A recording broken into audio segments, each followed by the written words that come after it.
Okay, so let's finish our discussion for chapter 5 on the stages of a contract of sale. So let's discuss earnest money. So we all know already that earnest money evidences perfection of the contract of sale. And Article 1482 is clear that when earnest money is given, then it forms part of the price. So there is a presumption provided under the law that uh, the giving of the earnest money by the buyer presupposes that there was a valid contract of sale between the parties. So therefore, there was a valid subject matter, there was a valid price, and then there was meeting of the minds. So take note that this only applies when there is a contract of absolute sale. It does not apply when the contract executed by the parties is just a contract to sell. Okay, so what's the rule when there is earnest money in a conditional sale?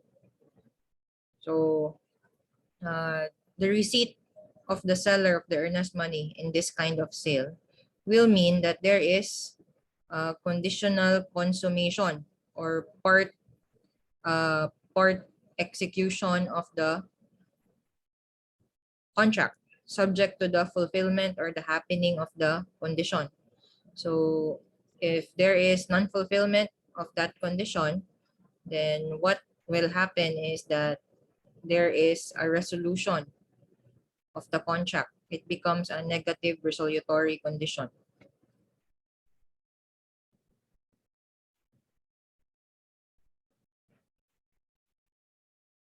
So what happens if earnest money is given as a guarantee? Okay, so this kind of situation, guys, uh, the earnest money here is being given to ensure that the buyer will not back out of the sale. So if the buyer does back out of the sale, then the money is forfeited, right? And in the case of spouses Dorumal versus Court of Appeals, the court ruled here that, well, there was 5,000 paid to the seller. There is no showing that the same was in the concept of an earnest money as contemplated under Article 1482, which would have signified the perfection of the sale. So the court also discussed here, guys, that in the old civil code, meaning napay mas old sa ato ang civil code. In the old civil code, um, the money given here as a guarantee by the buyer that he will not back out is that provided for in the old civil code. Since there is no definite agreement as to the price and also the portion, the exact portion that would have been that the buyer wanted to buy. Okay, giingon man diri there's no agreement as to the price and whether and that the parties own the buyer only decided to buy 6/7 of the portion of the property. In case this person, Haviliana, would refuse to agree to part with the 1/7 portion.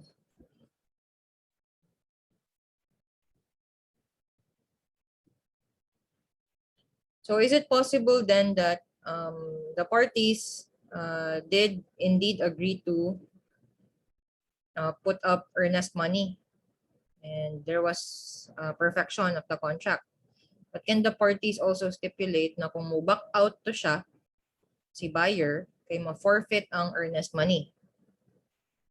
So the rule here is that there must be a clear agreement that earnest money will be forfeited if the buyer backs out or is unable to complete the payment of the purchase price.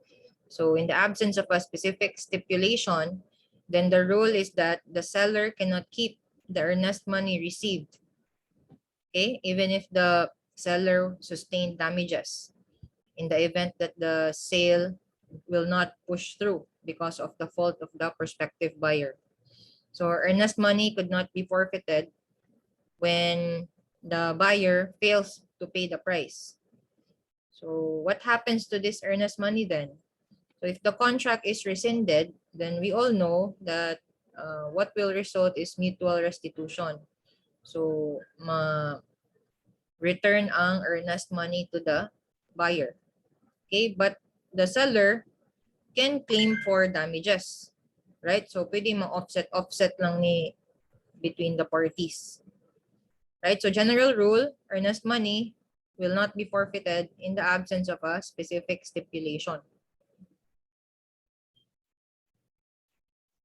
So what if there is failure to return the earnest money? So in First Optima Realty Corporation versus Securitron, Security Services. So the court ruled here that the prior payment of earnest money, even before the property owner agrees to sell the property, is irregular, and it cannot bind the seller or the owner of the subject matter of the sale unless there is perfection of the contract. So the facts of this case led the court to rule that since the check which was the earnest money supposedly paid was mixed up with all other checks and correspondence sent and received by the corporation during the course of its daily operations. So the seller here could not have timely discovered na naaday ni hatag sa ilaha og cheque para earnest money. So petitioner's failure to return the purported earnest money cannot mean that it agreed to respondent's offer. Right? So di mo ma-ambush si seller. Labi na kung walay agreement on the cost or object of the contract. What's the difference between earnest money and option money?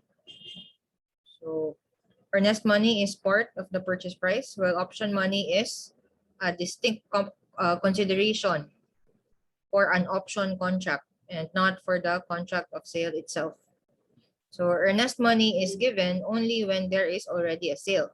Okay, but option money, it is only to support the option contract, and it will not apply to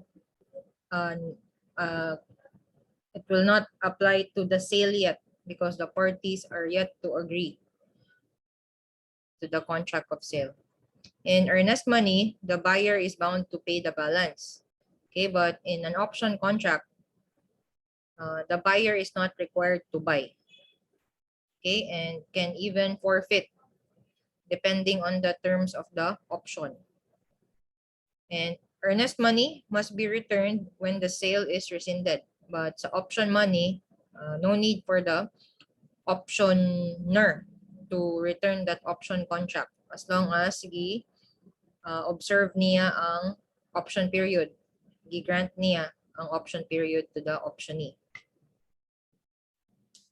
So the effect of perfection, guys, is that the parties may reciprocally demand performance. Okay, so the contract of sale is a bilateral and reciprocal contract. So simultaneously, both the buyer and the seller can demand from the other the performance of their respective obligations. Right, so remember this, the form that the contract of sale will assume is not required in order, there's no required form in order for the contract of sale to be valid. A contract of sale may be made in writing or by word of mouth, or partly in writing or partly by word of mouth. Okay, or it may even be inferred from the conduct of the parties. So Article 1358 of the Civil Code only requires the following to be reduced into a public document. So we have acts and contracts which have for their object the creation, transmission, modification, extinguishment of real rights over immovable property, and sales of real property or of an interest therein. Okay? And all other contracts where the amount involved exceeds 500 pesos must appear in writing, even a private one. Right? So how do we appreciate Article 1358 in relation to the rule that the contract of sale is valid in any form? So Article 1483, guys, just refers to the validity. Actually, it refers to the validity of the contract. Well, Article 1358 pertains only to the enforceability of the contract. So sa katuwang Statute of Frauds, uh, Article 1358 provides the rule on how you can enforce those contracts na di na wala gi-reduce into writing. So what cannot be enforced and what can be enforced, but it will not affect the validity of the contract with respect to a contract of sale. Okay, valid siya in any form as long as the parties can prove their respective claims. Like kung oral siya ng contract of sale, the buyer has already assumed possession, then that is one proof na there was a consummated sale, kaya na-deliver naman ng property, etc.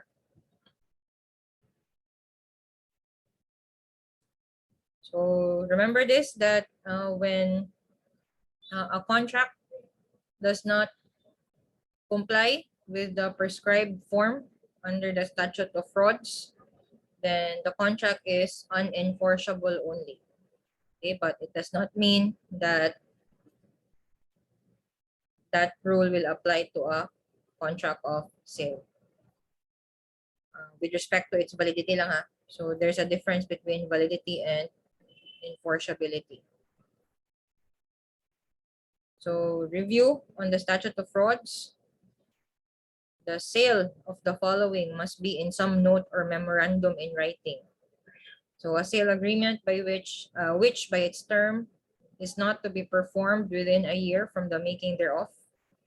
An agreement for the sale of goods, chattels, or things in action at a price not less than 500 pesos na siya guys. A sale of real property or of an interest therein. So evidence of the agreement cannot be received in any court without the writing or a secondary evidence of its contents. So there are exceptions to the statute of frauds. Okay, take note of these exceptions. When there is a note or memorandum in writing and it was subscribed by the party charged or his or her agent. When there is partial consummation of the sale or acceptance of benefits under them. When there has been failure to object to the presentation of evidence aliunde as to the existence of the contract. And when sales are effected through electronic commerce, provided that the electronic document maintains its integrity and reliability and can be authenticated. Hindi ka ka-invoke o statute of frauds, no? Sa itong mga online transactions.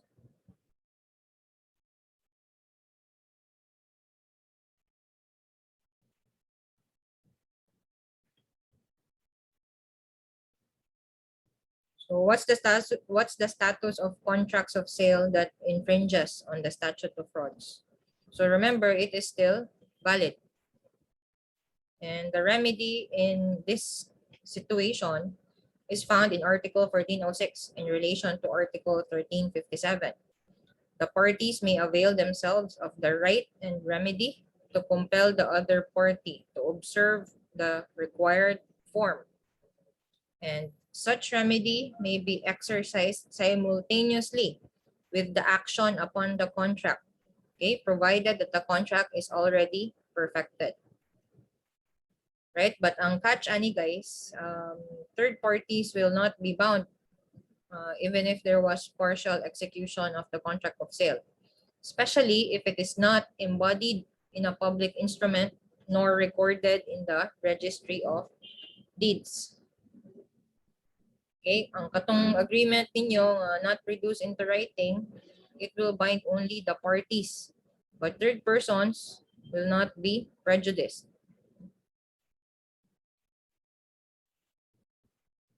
So when does form affect validity? So take note that when the sale is made by an agent and the sale is that of a real property or an interest in that real property, then the power to sell of that agent must be in writing. Otherwise, the sale would be void. Okay, under Article 1874. Sale of large cattle must also be in writing. This is provided for in a special law. Then we have this rule that sale of land by non-Muslim hill tribe cultural minorities all throughout the Philippines is void if it is not approved by the National Commission on Indigenous Peoples.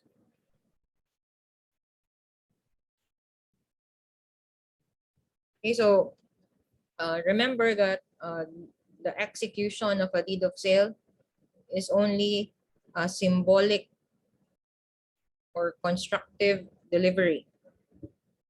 Okay, and a notarized deed of sale is the highest form of constructive delivery because by notarizing that deed of sale, there is a presumption provided by law as to the regularity of the due execution of the contract.